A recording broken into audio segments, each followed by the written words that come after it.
The scene opens with two young men heading up to a rooftop. They set up a camera facing the glowing full moon before beginning a late-night tap dance routine.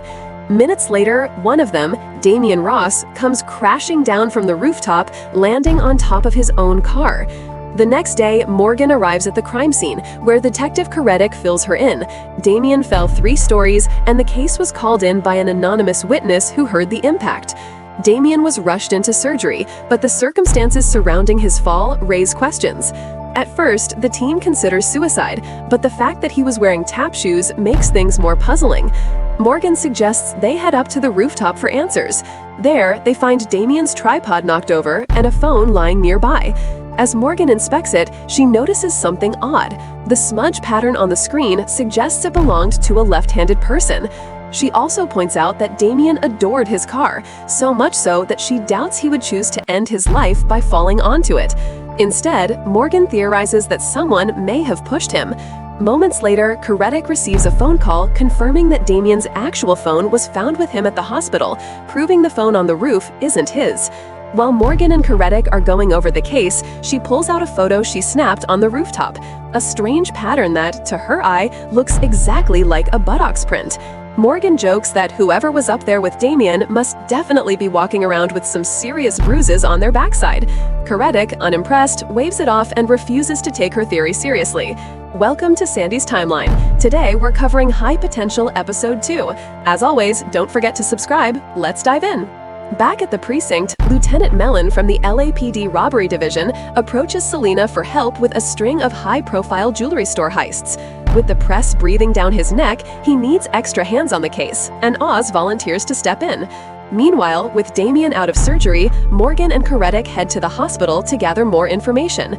Damian's mother insists her son had no enemies and no reason for anyone to hurt him. She explains that he had turned his life around by working at Body Shop Brothers, a program that gives at-risk youth and ex-cons a chance to start fresh. While they're there, several of Damian's friends from the shop stop by to console his mother. Morgan quickly notices a young man among them with a tattoo resembling basketball stitching.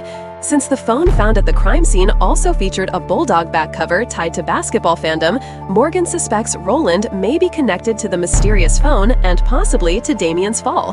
Back at the station, Roland is brought in for questioning.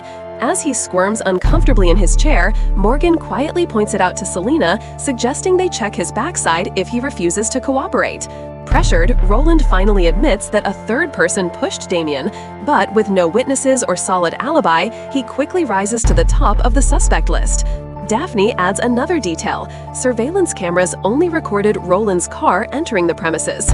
No one else was seen arriving after Damian and Roland, which makes Roland's story hard to believe.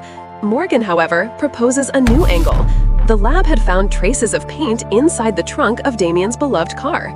Since Damian was meticulous about cleaning every inch of his vehicle, and there were no paint marks on the outside, Morgan theorizes that the attacker must have been hiding inside the trunk, riding in with them. This would explain why no third person appeared on CCTV. The assailant used Roland's car to get in, slipped out, and followed them up to the rooftop before pushing Damian. Karadec pushes back, pointing out a flaw. Modern trunk release safety features weren't introduced until the mid-1980s, so how could someone get out without being noticed?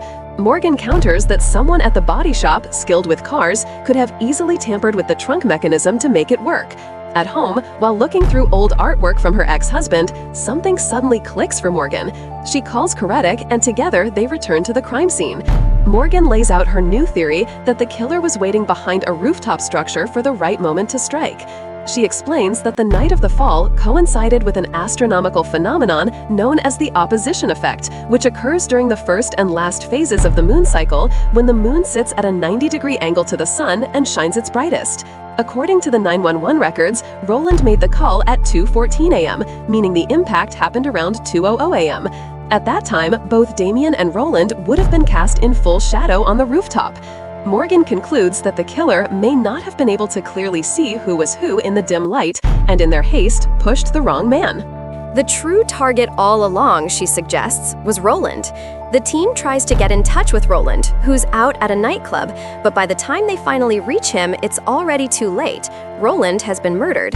Reviewing the nightclub's security footage, Morgan notices that the killer used the same type of gun that the jewelry thief has been linked to, suggesting the two crimes may actually be connected. Studying the caseboard, she points out another detail. While the thief usually used different getaway cars, at the fourth and fifth heists, there was no car at all. Instead, both thefts happened near public transit, meaning the thief likely escaped on foot because he had lost his driver. The only person with access to multiple cars and a past tied to that world was Roland. Morgan theorizes that Roland had once been the jewel thief's driver, but after turning his life around at the body shop, he wanted out. That, she suggests, is why the thief silenced him permanently. The LAPD sets up a sting operation, and Morgan's instincts pay off. The thief is revealed to be Griff, one of the body shop brothers. She explains that the only reason they caught him was because he always struck during a code 3 call on the police scanner, creating chaos he could slip through. So the team baited him with a fake call and caught him at the scene. Later, Selena sits down with Morgan to share something personal. Roman's car, her missing husband's, was impounded shortly after his disappearance. Inside, police found a box of diapers, hinting that Roman may have intended to return home. And that wraps up High Potential Episode 2. Don't forget to like, share, and subscribe, and let me know your thoughts in the comments. Stay tuned for more recaps here on Sandy's Timeline.